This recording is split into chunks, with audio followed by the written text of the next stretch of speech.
Hi, friends. It's Wednesday, February 10th, and I'm always happy for this chance to update the congregation. We have a lot going on right now. Today, in the morning, we recorded worship in the sanctuary, and a number of people stopped by to drop off coats and blankets that Dave and Jackie Bennett are collecting at our church on behalf of Family Promise. This is a project that several faith communities are participating in, and these coats and blankets are by request of the rescue mission, and we will be delivering them at the end of the month. There are two remaining Wednesdays when you can bring your coats by the church between 10 and 12. Just pull up near the atrium and the Bennetts will be there to greet you. Thank you to all who are supporting this need. We also have a couple of options for Ash Wednesday, which is a week from today. Early in the morning, starting at 6:30 and continuing until 9, some of us will be available in the parking lot, masked, of course, to share ashes with you. We have a non-touch way of imposing ashes on your hand. If you like, we also can simply give you some ashes in a container to take home and use during the evening recorded service. This coming Sunday, the 14th, Valentine's Day, we will have some volunteers available in the parking lot between 10 and 12 to distribute some Lenten packets for families, to distribute packets of ashes, and we also will be collecting recycling this Sunday, as it's the second Sunday of the month. And if you care to bring blankets and coats for that drive, you can do that as well on Sunday. So lots of opportunities to share in our outreach ministries as well as prepare for worship on Sunday. On Good Friday, Ashley Love, the pastor at First Presbyterian Church, and I have planned a service that were planning to do actually last year on Good Friday, and we are going to record this service, part in our sanctuary and part at First Pres Sanctuary, and have it available at noon on Good Friday for a shared service focusing on the seven last words of Jesus. So we're pretty excited about the model, and we will have some good music, so you can put that on your calendar.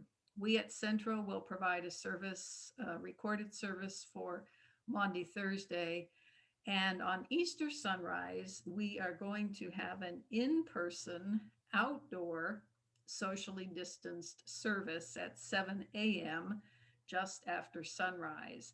But we will also have a recorded Easter celebration so that we can share lots of special music, which is such an important part of Easter. So you have a number of different worship options coming up during Lent leading into Easter.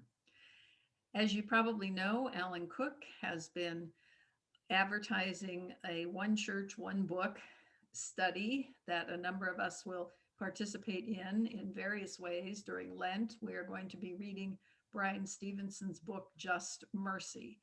Some of us saw the movie last year before the shutdown, and this is a compelling story of um, a lawyer who was determined to work through the criminal justice system to prove that an incarcerated person was actually innocent. So um, that's another opportunity for study during Lent, and also to connect with some members of your Central family. Also this Sunday, Robbie and I will be leading our first ever intergenerational orientation and confirmation class, which will last throughout Lent and the season of Eastertide. We plan to receive new members into our church on Pentecost Sunday, May 23rd. We have a group of 10 people who are both youth and adults who are presently signed up. And if you would still like to be part of this weekly 5 to 6 p.m. on Sundays class, then please reach out to one of us soon, and we will get you the link and be happy to welcome you into this experience. This has been something we've been working on for a number of weeks, and we're excited about trying a new model that is virtual, but we think will be really enriching for all of us. So as we continue to move through these uncertain times with COVID variants that are worrisome, I rejoice that every week more and more members of our community have been able to receive the vaccine. Some of our members actually are fully vaccinated now with 2 shots, and many of us, well, not me, but many of you have been able to have your first shot and have your second one scheduled. So increasing the numbers of people who are protected by vaccination will be a good milestone as we look toward eventually being able to gather in person for worship.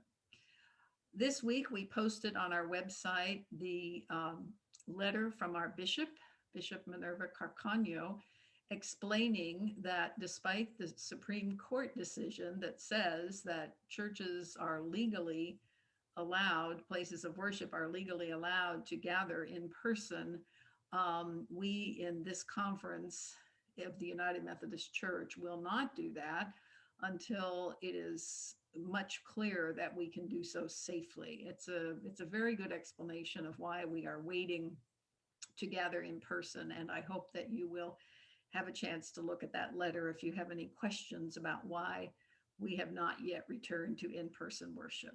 Again, we're excited to plan for an outdoor service on Easter Sunday, and we will continue to pay attention to what's happening in our county and what the advice of our medical professionals are related to when and how we should gather again. So I hope you have a good week. It's a glorious day today. We are also going to be having some rain, which we need and for which I am grateful. So as we anticipate hearing the story of Jesus' transfiguration this Sunday, the Sunday, last Sunday of Epiphany before we launch into our Lenten journey, I hope that you will be able to be in touch with some mountaintop experience that helps sustain you during the days when it seems like we are far away from the mountain. So have a good week. May Jesus walk with you. See you soon.